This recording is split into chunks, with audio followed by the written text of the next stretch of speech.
بسم الله الرحمن الرحيم.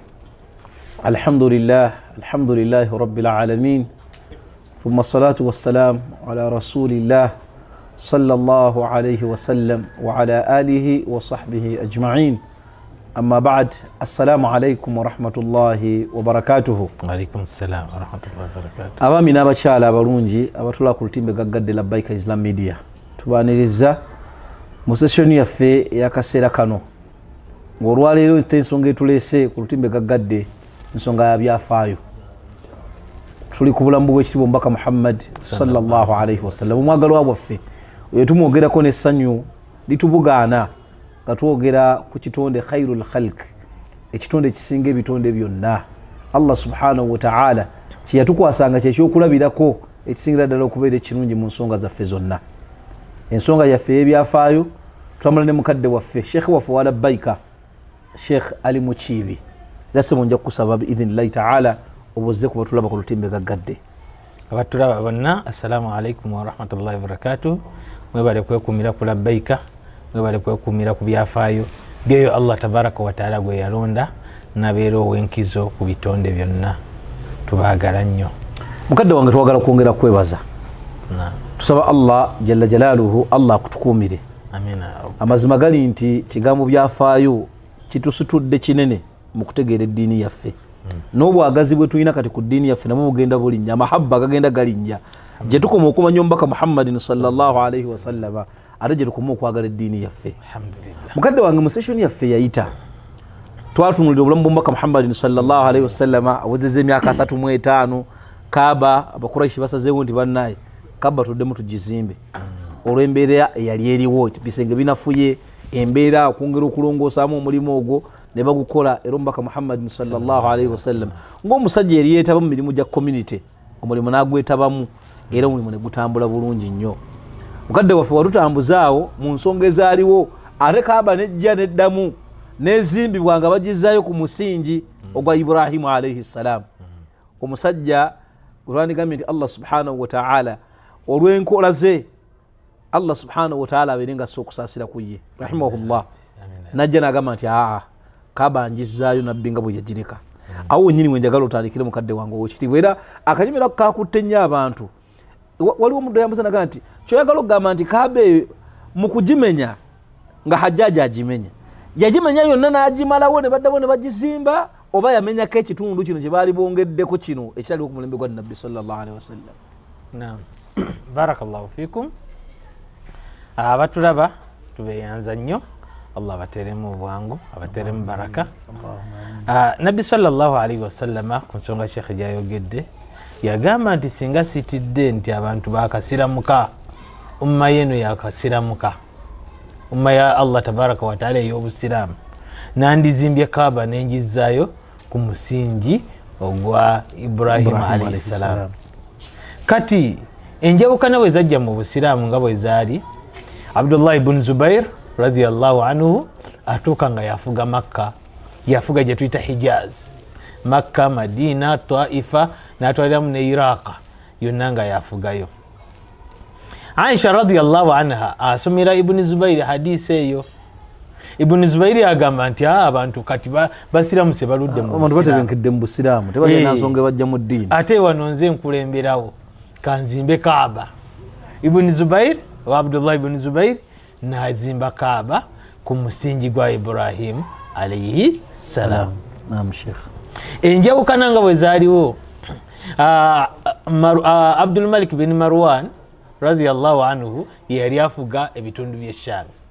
Bwe tugamba Shaami tutegeeza ensi ennene, erimu Falastini, erimu Lebunaani, erimu Jordani, erimu ebitundu by'e Sinai, erimu ewantu wagazi nnyo, etwaliramu n'ebitundu ku Turkey, etwaliramu n'ebitundu mu Iraq, yali Shaami. Wabula buli omu we yali afuze yali simumativu nti wayina okufuga, yayina okufuga dawula ebeeremu, ensi y'obusiraamu ebeeremu ng'erina omukulembeze omu gye bayita dawula islamiya, ensi y'obusiraamu. Nabbi yafuga nga ensi y'obusiraamu yekka, Abubakari n'agifuga bw'omu, Umaru n'agifuga bw'omu, Uthman n'agifuga bw'omu, ku mulembe gwa Ali wewajja embeera eyo nebeera ngaeyawuka nga Muawiya ayinako ekitundu kyafuga ne Ali radhiyallahu anhu ayina ekitundu kyafuga. Kati Ali bwavaawo Muawiya naddamu, ensi neddamu nebeera bumu. Muawiya bwe yavaawo mutabani we Yazid bin Muawiya naddamu, era ensi nesigala ng'eryemu. Muawiya bin Yazid bwe yaddako awo yafugawo akaseera katono, abasiraamu ne balonda Ibn Zubair nga khalifa, ate abasiraamu abalala ne balonda Marwan bin al-Hakam nga khalifa. Nga wetuli wano kati oba oli awo oba byawukanamu, biyinza okwawukana mu mbeera gye bajjamu, naye nga ekyagwawo kiyinza okubeera nga kifaanagana. Kati Marwan bin al-Hakam bwe yamala okufuga, mutabani we Abdul Malik bin Marwan n'akwata obukulembeze. Abdul Malik bin Marwan yali alwana agaziye dawula oba ensi y'obusiraamu addemu agifuge nga bwe yali mu kusooka. Ne Ibn Zubairi nga naye kyalwanirira. Naye Ibn Zubairi yali musajja taqiyu, mutya Allah, ebiseera ebisinga abeera mu ibaada, teyeemalira mu byakulwana. Ne balwana bali eri Hajjaj bin Yusuf al-Thaqafi gwe basindikanga omuduumizi ow'oku ntikko, ajjajjeko Ibn Zubair. Bwe yajja yakuba Makka, kyatuuka ekiseera Ibn Zubairi n'agamba bannaye abantu bange mwenna mugende, ne bamuvaako n'asigala bw'omu. Yabata okutaasa omusaayi gw'obusiraamu. Kati ne yeekwata ala astari el-Kaaba, ku Kaaba kwennyini nnyini, n'abeera awo. Hajjaji kwe yamukasukiranga maki envuumuulo ezirimu omuliro n'ezitaliimu muliro. Bamuga Hajjaji tebalwanira mu haramu, nga Hajjaji takyabiwula, agamba nti oyo omujemu. Ibn Zubairi nga gwe bayita omujemu. Era Abdullah ibn Umar ku nsonga eyo yatunulira Ibn Zubairi ng'afudde, bamubamba ne ku musaalaba. Ibn Zubairi omusaalaba kibonerezo kya muntu omujemu. Era abeewanyisa n'omusaalaba ne bagwetimba simanyi, n'okuga nti mukama waabwe bamuteekako. Omusaalaba kibonerezo kya mujemu ekimanyikiddwa. Omusaalaba ne mu Qur'ani mweguli. Bamuharib baba bamba ku musaalaba, yani omusaalaba kibonerezo. Kati era naye yamuteeka ku kibonerezo ky'omusaalaba. Abdullah ibn Umar n'atuuka n'okwogera ng'ayogera n'omufu Ibn Zubairi, bamubambye ku musaalaba. Naga nti bw'obeera nga gwe omusajja atya Allah, Ibn Zubairi yasaalanga ekinyonyi ne kimuyimirira ku mutwe ng'ali mu khushu' ali mu maaso ga Allah we, takikanga. Bw'obanga gwe afaanana bw'otyo, taqiyu atya Allah, omusiibi sawaamu qawwaamu, omusiibi asula ng'ayimiridde asinza, gw'oli awo kugamba nga yeebuuza omujemu aba afaanana atya. Naye nga kiwedde, fitina bwetu bwebeera. Hajjaji yakuba Kaaba n'agyonoona, ng'era bamugamba nti owaayo oli mu kumenya Kaaba, ng'agamba eyo sigimanyi. Abamanyi abamu baddiramu Hajjaji ne mukama we ne bagamba nti hadiisi eyo yali tebatuukangako, kuba Aisha ye yagibuulira Ibn Zubairi. Bwe yamala Kaaba ye yagamba nga eyo sigimanyi, nabbi si gye yalekawo, n'azimba Kaaba. Kino kintu kya Ibn Zubairi nze kyenkuba sikuba Kaaba. Kati egyo emirundi ebiri nti Kaaba yazimbwa nemala nekola ki, Ibn Zubairi yagimenya ne Hajjaji n'agimenya. Mu kugizimba basookanga kugimenya ne bajjawo ne balyoka bazimba, oba bayongerezangako bwongereza? Mu kuzimba bayongerezangako bwongereza, oba eweetaaga okutereeza ne bagirawo ddala. Abakuraishi bagigirawo ddala ne baddamu ne bagizimba buto. Kati ono Ibn Zubairi yatereeza, yayongerako n'amalayo omusingi. Hajjaji yagyonoonera ddala ne baddamu ne bagizimba. Eregeza ku Hajjaji bagamba nti tujjewo tuddemu bupya. Kati egyo gye mirundi ebiri. Wabula waliwo omulundi bwe mba seerabidde muradi tonnavaawo. Kati ffe tetukkirizibwa kuyingirako mu kulamula baami bano, okubalamula kubanga nabamu basahaba, nabamu batabi, tetuyingira yeeyo. Sahaba Allah yasinga okumanya sahaba Allah yamwogerako ndi radiyallahu anhu anti badebuliza kubanga njagala bana abatulaba omanye ebyafaayo bino abantu bwe babiwulira batandika okubbikaminga judgmental olina gye nagaa nti abasajja abo nedda omusajja yali mufu gwe babamba wali eri ne babamba omusajja atalina musango wuuyo bamwogeddeko omusajja mutya Allah bano abakikola ekyo bo Allah agenda balamula atya ako njagadde tuyisawo disclaimer ebintu mubiwulira naye mubikomyawo mu kubimanya temuyingira mu kujajinga kuba bali betuba tulamula banene oba olamula munene oli kubagagga oli mu kugamba nti ono enju yagizimba bubi banene kugambe n'ensonga zaabwe basahaba nabbi sallama bayine steps nyingi nnyo nga basonyiyibwa nabbi yabogerako nti masala nti bane 10 Allah abasanyusiza nejjana basahaba n'agamba buli yasenguka okuva emaka okugenda e Madina wa mujana abalwana mu lutalo lw'Ebadiri ba mujana abali mu ndagano Yehudaibiya ba mujana n'atukano basahaba bonna ba mujana kati abo otandika otyo okubalabula fana bizibu byo twefeeko tulwanagana byaffe bali mubaleke namushege na maaso kati Kaaba mbadde nkugamba nti egyo emirundi ebiri gye yamenyebwa nezimbwa naye mu maaso eyo Dawla Usmaniya oba tugite Ottoman Empire nabo bagidaabirizaako olw'amataba batoka Kaaba eri mu kikko amataba gagirumba bagidaabirizaako mbaseera bidde Muradu Thani yagidaabiriza naye kati ndowooza kati eri well protected okusinziira naye era amataba gamanyi okujja olaba enkuba waliwo olwetonnya Kaaba bannaye abalaba Kaaba esobola okulumbibwa amataba gyeri erumbibwa abantu ne bagana enkomerero etuuse ate kino enkomerero etuuse nabbi bwe bamufumita ekiso nabbi bwe bamukuba nabbi asinga Kaaba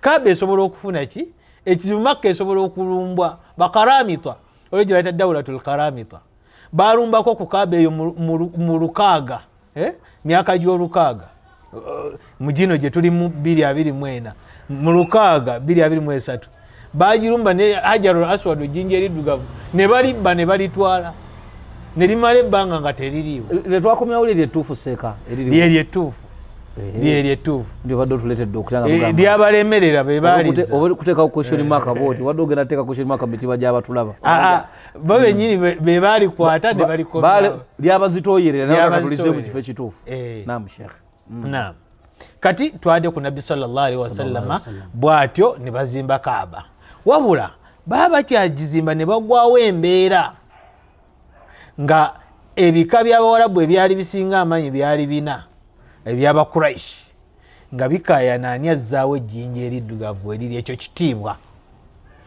ani afuna ekitiibwa ekyo Banu Hashim bagamba ffe Banu Makhzum bagamba ffe bwe batyo Banu Taym bagamba ffe embeera nno yali egenda kusajjuka Abawarabu tusoma ku ntalo zaabwe zaavanga ku buntu butono nnyo ne balwanira ebbanga ba Aus ne Khazraj balwanira ebbanga ng'ebintu babisomako bisomye nti waliwo nabbi ajja okujja abatabaganye kati entalo zaabanga waliwo olutalo luyitibwa Harubu Dais lwamala emyaka miyitirivu nnyo naye nga balwanira ki balwanira marayi wawe baliisiza ensolo zaabwe kati olutalo lwali lujja kujja mu kiseera ekyo nga lwa jjinja ani azzaawo ejjinja mu kifo kyalyo musajja mukulu yali afuga Makka ekiseera ekyo ayitibwa Abu Umayya al-Makhzumi n'akozesa ku kisajja kikulu n'agamba natahakkam bi awwali twari fi babi al-masjid tulamuza n'asooka okuyingira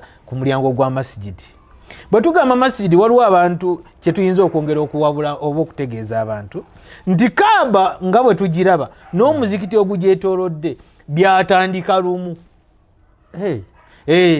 si nti omuzikiti gwajja luvannyuma tubadde tumanyi nti Kaaba yo yaliwo Ibrahimu alayhi salam nga Allah bemulagira okubeera nga azimba kati bino ebizze bigyetooloola bizze biteekebwawo buteekebwa omuzikiti gwaliwo era ku Bakuraish nga we bali ng'omuzikiti weeguli newankubadde nga bakoleramu bye baagala era baga nti asooka okuyingira omulyango gw'omuzikiti tebategeeza mulyango gwa Kaaba omulyango gw'omuzikiti ogwo gwaliwo era gayinanga n'amannya kino ekika kiyingirira wano kino ekika kiyingirira wano enkayana eyamala ennaku nga 4-5. kati shekhe oguyise muzikiti naam gwali muzikiti ndi gwakusinzizaamu Allah oba byali sinzizo nga bakoleramu byabwe nga otulaba nti Kaaba bali bakolerako byabwe nakino bwe kyali omuzikiti Allah yaguteekawo ne Kaaba yagiteekawo kumusinza abantu bazaaga bava ku kkuba ki ettuufu n'omuzikiti gusobola okubeerawo omuzikiti ku kyalo kyammwe ng'abantu baalekerawo gusinzizaamu bakubiramu mataali naye guba tegwasiteekebwawo lwekyo nabwe kityo ne guli omuzikiti seeka amataali olumbye negenda mu maaso mukadde wange amataali tebagakubira mu muzikiti Ibrahimu alayhi salaam yasaba Allah tujja kuzza mu masala ago wano inshallah rabbana liyuqimu swala ay Allah abantu bange zadde lyange liyimirizeewo swala liyimirizeewo swala mu Makka gwali gwakusaalirwamu newankubadde ebintu nga bwe bibeera n'abalongoofu baaliwo abatonotono nga Qais bin Saida n'abalala bagobereranga eddiini ya Ibrahimu alayhi salaam. Naam Sheikh. Kati Nabbi sallallahu alayhi wasallam nga bakyagamba nti asooka okujja nabbi ye yajja ekyo Allah bwe yakiteekateeka. Allah kyembadde ngenda okubuuza nti yajja akigenderedde oba yali mbibye yali yajja buzi yava gyavudde nga tamanyi na biriwo omutima gwe gwabangaawo omutima gwe gwabanga ku Kaaba era ye yasooka okujja bwe bamulengera bati nga zze ne baga nti oyo ye mutuufu atulamule kuba olwedde baali bamuyitanga Swadikul Amin omwesigwa ow'amazima bwe yajja ne bamunyonyola ensonga n'agamba mumpe enkutu n'akwata enkutu n'ajalirirawo n'asitula ejjinja biyadihi sharif n'omukono gwe ogw'ekitiibwa n'alisa ku nkutu bwe yamala n'alagira Kabira bwe nzita Kabira kiyinza okubeera ewa tubiyite ebika oba famire zigwa mu famire ekika nga tunagamba nti tribe y'Abaganda bonna baali bakulayi deni ebika by'Abaganda Fumbe gundi bwe tutyondoza mu mbeera Fumbe liri wala ne bano enda ya gundi abo abakulayi bonna baali ba Luganda bonna baali ba Luganda lwesisinkana ngeno mu maaso nga bwe tulaba ababanu Israel nti baalimu families 12 taata y'omu naye families 12 naye nga batambulira mu makubo gaabwe bano batambulira wano Yusufu batambulira wano Ibn Yamin batambulira wano mu kankuwa ekyokulabirako ekyangu Nabbi sallallahu alayhi wasallama ye yali Muhammad mutabani wa Abdallah mutabani wa Abdul Muttalib mutabani wa Hashim mutabani wa Abdu Manafi. Naam. Muawiya radiyallahu anhu yali Muawiya mutabani wa Abu Sufyan mutabani wa Sakhar mutabani wa Harb mutabani wa Abdu Manafi mutabani wa Umayya mutabani wa Umayya mutabani wa Abdu Shams mutabani wa Umayya bwati Abdu Shamsi naagwa ku Nabbi sallallahu alayhi wasallam. Amina mama wa Nabbi mwala wa Wahabi era agwa ku Nabbi sallallahu alayhi wasallam baali ba Luganda naye eno famire nezikola ki nezaawukana buli famire yali erwaniranga famire mujahiliya nga owa famire yo bw'omusanga nga alwana tomubuuza kiki kyalwana okuba bukubi ebirala bijja luvannyuma omubuuza luvannyuma nga mutudde ino gandi naye twasaba tudde omusajja naye ensonga zabadde ki yo omusajja tumusse naye balinanga agita aswabiya alqabaliya ng'oli agamba nti kadhaabu bani Hanifa omulimba wa banu Hanifa ansingira ow'amazima w'Abakuraishi nti omubani Hanifa muvaamu omusajja naye yeyita nabbi amukkiriza okusinga ono nabbi omutuufu bwe batyo bwe beeyisanga loza kiva mu kwagala nnyo famire ekitandibadde kibi singa tukizimbira ku musingi omutuufu ebiseera ebisinga guluwu okusukka ekkomo wekubeerera okuki okubi buli wosukka buli kimu tetulina kusukka kkomo tubeera mu makatikati. Sheikh Sadakta. Naam. Nabbi sallallahu alayhi wasallama yakwata ejjinja n'alisa ku nkutu n'abayita mujje musitule ne basitula ne balituusa we lirina okuba n'alikwata n'emikono gye n'aliteekawo ate ye buli omu n'abeera nga Allah amusobosezza asiimye nga tebamutunuulidde nako nti ye wa famire ya Banu Hashim wabula ye mulamuzi. Olutalo olwali lugenda okubeera nga lukola ki Ahmadat omuliro gwakola ki gwazikira saba Allah tuwe yanazikiza guno gwe tulimo kati ya rabbi Allah gutuwe naye nga abasiraamu kyenyinza obbagamba mu mbeera eziriwo nabbi sallallahu alaihi wasallam yagamba nti oluvannyuma lw'emirembe gino egiriwo wajja kujjawo ekizikiza ng'ekizikiza ategeeza fitina ezinakola ki ezinaabaawo ne bamubuuza ekiribeerawo lubeerera na lubeerera n'agamba bamujja kujjangamu akatangaala tetugenda tetujja kuddayo ku mulembe ng'ogwawumalu tekisoboka tewasamu bali wamu tutambula tulina ikhilafati zonna naye tujja kufunangayoko akabembeekeza nti emyaka ena abasiraamu bonna tetwatambudde bubi ogwokutaano ate ne beekuba tufuneyo ataatu bwe tutyo we tujja okutambula paka yaumul qiyama paka mahadi almuntazaru ngazze saba Allah tutaase wallahi naam sheikh bwatyo nabbi sallallahu alaihi wasallam awo tugambye alina emyaka 35 era awo embeera tuziyite irahasati nubuwa obwannabbi embeera etandika okukola ki yeeyongera okulaba obubonero tuli kumbi kuyingiriraana naam era kati awo njagalira simanyi oba obudde butukkiriza okutunuulira ku nabbi sallallahu alaihi wasallam ng'omuntu yali atya ebitendo bye kuba kyetuddako kufuuka nabbi naam kikulu ekyokumutegeera nga tetunamuyingiza ali mu bwannabbi tumutegeere ng'omuntu nabbi yali atya ebitendo bye ndowooza tumalize nekyo tutemeeteme ebitendo bya nabbi ebitendo bya nabbi sallallahu alaihi wasallama byawulwamu emiteeko ebiri sifaati alkhuluqiya walkhalqiya ebyempisa enneeyisa yeeyisanga atya n'obutonde bwe bweyisa mu kikula yali atya ekikula tuyinza okukifunza ti nabbi sallallahu alaihi wasallama yali musajja mulungi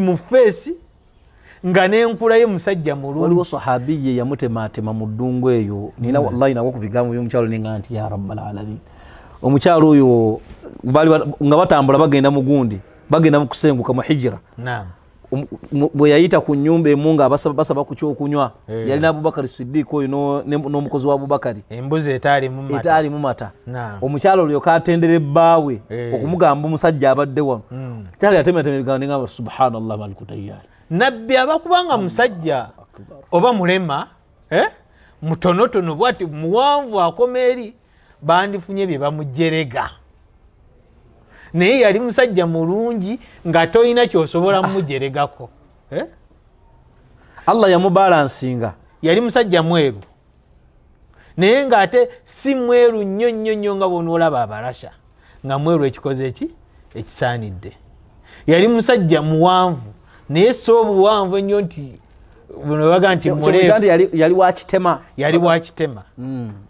teyali musajja mutini teyali musajja munene yali mugazi mu kifuba ngenda kukusaba insha Allah taala yadde akanyumiro kano tugenda kukatambuza naye nsaba mu session eddako insha Allah otuleetere ku bigambo by'omukyalo oyo kubanga sifunangayo omuntu adescribinga nabbi ndescribinga mukyalo gye yamudescribingamu ojja gituleetera wano insha Allah taala genda mu maaso mukadde wange nabbi sallallahu alaihi wasallam ebyo nno sigamba nti yali nga ye ng'okumuteekateeka nga nabbi sallallahu alaihi wasallam yali nabbi ng'era ava mu famire yabwaki yabwannabbi Ibrahimu alaihi salam yali musajja mulungi kitegeeza nti bajjajja bannabbi bonna Bataimu Bani Bamurra Bakaabu Bagalibu bonna baali basajja balungi baali basajja tebayisibwamu maaso paka kujjajja we Abdul Mutalibi ne bataata bannabbi abato Jaafar bin Abi Talib yali yasinga okufaanana nabbi sallallahu alaihi wasallam ate Fatima radiyallahu anha nga bw'atambula olabira ddala nabbi sallallahu alaihi wasallam kati kyetulimu nti nabbi yali mulungi tayisika mu maaso yalina musajja alina enviiri ng'olumu zituuka ku matu okuggyako lwazisazeeko nga muwumura ne muhijja naye nga yabanga n'enviiri ze nga nnyingi nga musajja abeera n'akamwenyumwenyu ku feesi ye nga baswahaba baga nti n'akawoowo ke nga avaamu akawoowo akateetagisa kubeera nga yeekubye perfume newankubadde nga yeekubanga ne perfume hubbiba ilayya min addunya atibi wannisa Allah yamuwa nga ayagala nnyo obuwoowo n'abakyala era naffe tulina okwagala abakyala. Aseka abakyala mbagalira ddala nze naye mu makubo amatuufu Allah yakituwa zuyina linnasi hubbu shawat minan nisa kasita gabeera makubo amatuufu ate Allah tayiza tusimbira kibi okujjako nga ffe abagize tutagalatagala naye bwe twekwata ku mustawa ntambula bulungi. Omusajja alina kwagala mukyala n'omukyala alina kwagala twagane kwagala abakyala twagala ekiseeka taba nte kiri haramu naye ente ettibwa genda mukadde wange genda maaso. Kati sifatul khalqiyya obutonde bwe nti obutonde obwo yalinga omunoonyako ky'omuvuma bana balabe be ne bakibulwa. Bwe tudda mu sifatul khulqiyya empisa ze tuzoogedde bennyini bamutuuma erinnya as-sadiqu al-amin omwogezi w'amazima omwesigwa.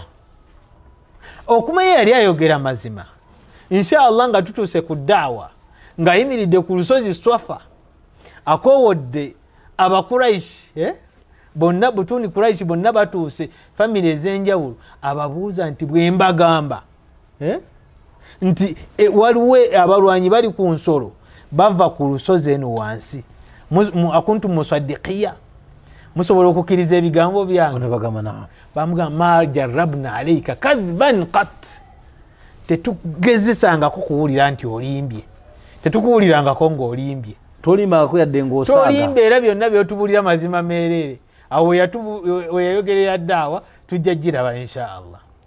Awo wava taata w'omutu wano tubadde tugera kukutula Oluganda Abu Lahab agamba nti bannaye sirabanga kati omuntu atononera biseera ng'ono. Kati al-amin obwesigwa bwe yatuuka okubeera ng'akoowola abakuraishi bamuyigganya naye ng'alina emaali yaabwe bagimuteresa tebeeraliikirira nako nti asobola okugitwala so nga bamulaze al-ada obulabe naye nga bamativu nti omusajja emaali yaffe agikola ki yadde tumuyigganya emaali yaffe eri seefu era yagibadde nga tebayinza kugamba nti emaali yaffe eveeyo bagiteresa gwe tuyigganyamu naye mumulekere emaali era emaali yagibaddiza yali mwesigwa naye wano era Allah kukumutenda obwesigwa nti gundi yanjogeddeko ekigambo naye mbadde n'emitwalo gye 10 kyensobola okubagamba ntasala wano ate mumuŋŋambire n'emitwalo gye 10 njiridde kyakola akikole.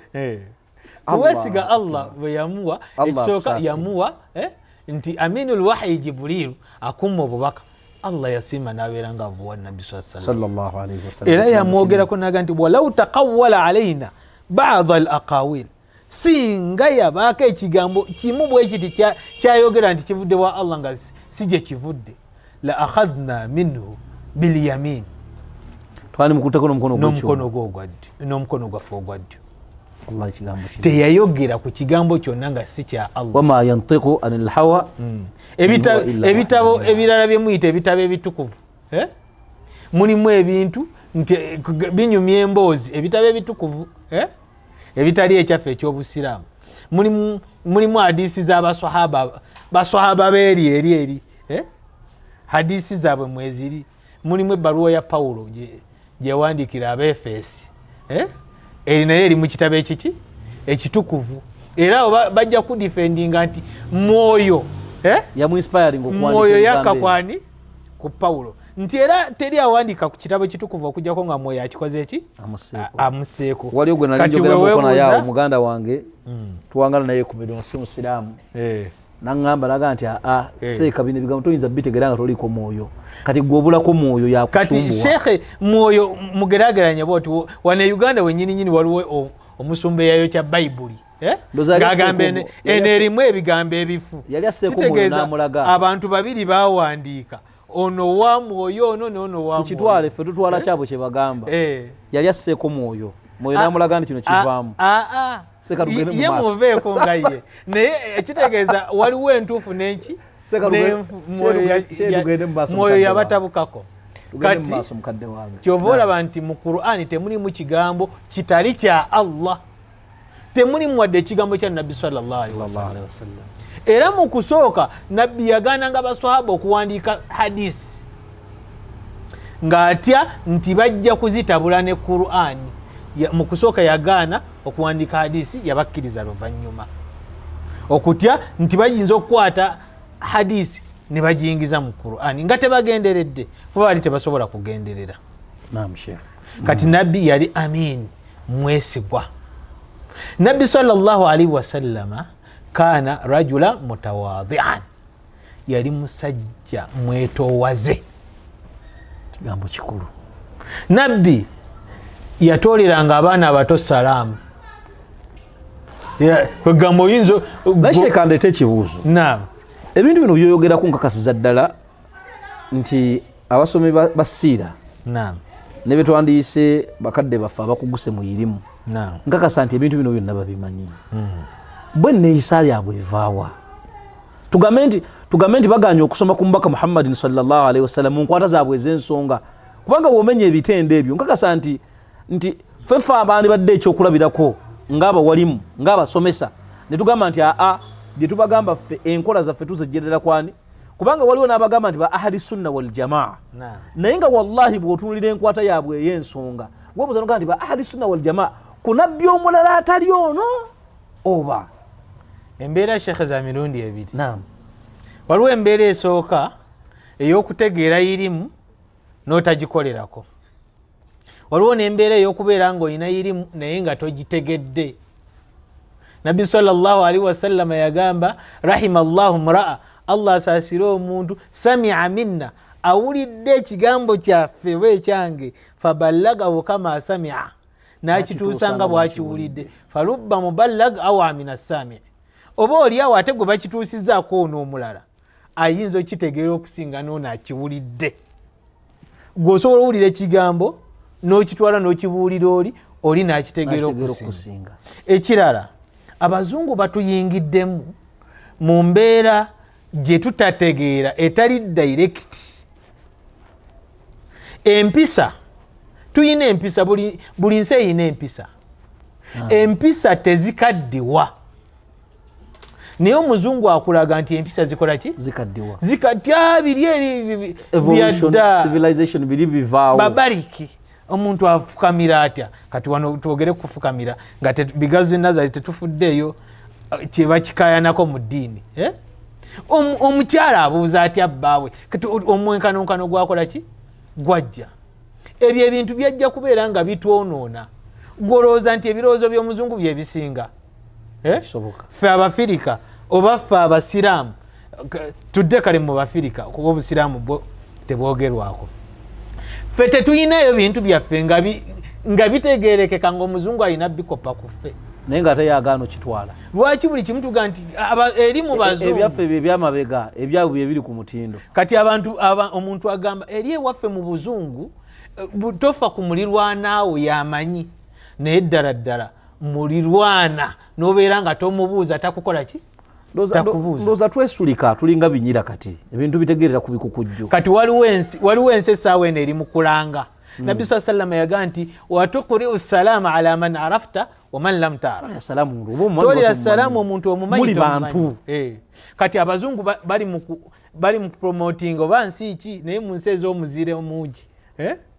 Ndowooza njerabidde ensi ya Europe nti fuba ogambeko ku muno nti halo, nti akagambo halo kamuzaamu ki?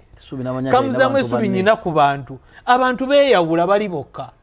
Kati bye tuli mu kukola ki? Mu kukoppa. Allah tusaasire Sheikh. Omusiraamu omutuufu wadde oli mu kikomera olina okukiggula abantu ne bakola ki?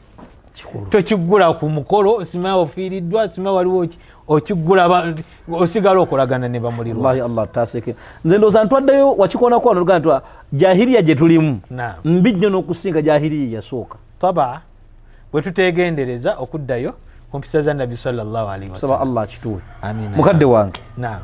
Ensonga z'ebyafaayo zo teziggwangako nga twagala ziggwe kubanga teziggwa buwoomi. Naye twagala okwebaza mukadde waffe Sheikh Ali Mukiibi. Amazima gali nti ogezezzaako okulambulula ensonga. Alhamdulillah. Kino kigenda eri abakulembeze abatukulembera ku miji egy'enjawulo. Ebigambo bino bye tujja twogera ku mbaka Muhammadin sallallahu alaihi wasallama ne bahaba be tujjemu ekyokuyiga. Tuddeyo tukwate ensonga nga Nabbi bwe yazisomesa. Tuddeyo tukwate ensonga nga basahaba bwe batambula. Bwe batereeza tunywezeewo. Bwe tulaba nti wano wo ng'abantu embeera yabasukkako ne bakola kino ffe tulwane nnyo okulaba nga tukozesa tukifuula ekyokuyiga ffe tugaane kukola kyekimu ekyo kyebakola ndowooza tujja kwetaasaako embeera nnyingi n'okukkiriza tukwata ensonga ng'obusiraamu alquran alkarimu bwetulambika kakasiza ddala ntitujja kutambula tujja kukulembera bulungi ne betukulembera bajja kutweyagaliramu saba Allah jalla jalaalu Allah atuluŋŋamize ku kituufu ebbanga lyonna ate atutebesa amakubo amatuufu sheikh mu kigambo kimu njagala onsibulira abatulaba ku lutimbe gaggadde abatulaba tubaagala nnyo saba Allah tabaraka wa taala ffenna atuwe okwagalwa nabbi sallallahu alaihi wasallam n'okumwagala tubeeremu abo baali boolereza ku nnaku olw'enkomerero. Amin ya rabbal alamin. Oyo nabadde taarikhi siira tuli ku byafaayo w'ekitiibwa omubaka Muhammadin sallallahu alaihi wasallam na biki bye tuyinza okujjamu tubeere nga tutereeza nabyo obulamu bwaffe tukubiriza ensonga emu weekumire ku lutimba gaggadde labbaika Islam Media bino byonna ojja kubifuna twakugamba nti ffe twagala okuleeta ekyenjawulo ekitabaddeewo tusobole okukuseseetula okujja ku level gy'oliko okudda ku level eddako tubadde tusibamu ensimbi bakadde baffe baganda baffe aba labbaika travels genda wali ku Cham Towers office number 221 Cham Towers shopping mall Russell Road gendayo ensonga zo zonna hijja umura abo tubayita ba specialist mu nsonga ezo wano mu Uganda tewali abasinga enkwata gye bakwatamu ensonga z'olugendo olwo nsufu ate nga yanjawulo ayogera bino byonna nali nkombyeko ku services zaabwe genda obeere ng'obatuukirira bakole ku nsonga zo umura yaffe ya December esembedde ennaku z'omwezi nga 2 omwezi guno gwennyini gwe tulimu